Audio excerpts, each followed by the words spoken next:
La grande difficulté, naturellement, c'est d'adapter des contenus et c'est d'inventer des contenus qui pourraient correspondre à des usages qui seront faits dans ces voitures-là.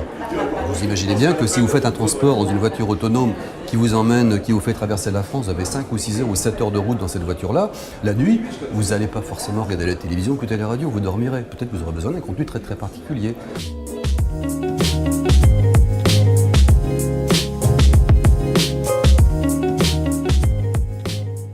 Les médias traditionnels, ça représente encore un territoire où ils étaient encore tranquilles, si j'ose dire, où ils deviennent,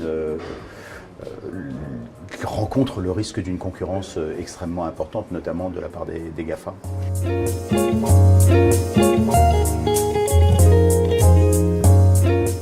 Si on commence, comme ça a été le cas aujourd'hui, à se poser la question de quel média on peut proposer et dans quelle mesure la voiture autonome serait un nouveau média ou un game changer, ça nous amène à se poser évidemment la question de comment faire pour que l'usager puisse se sentir à l'aise et puisse adopter cette nouvelle mobilité qu'est la voiture autonome.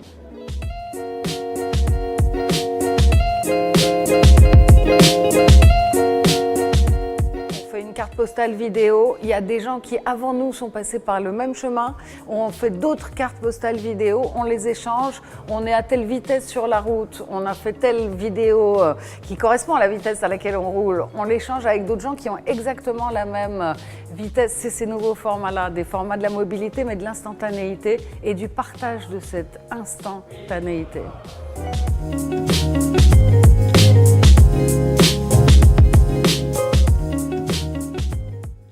Finalement, ça sera plus des contenus, des divertissements. Donc ça sera soit des films, soit des paysages, soit des sons pour me relaxer. Plus dans cette thématique-là, pour éviter finalement de tomber donc, dans les autres débats qui sont la performance, voilà, projeter des données économiques, etc.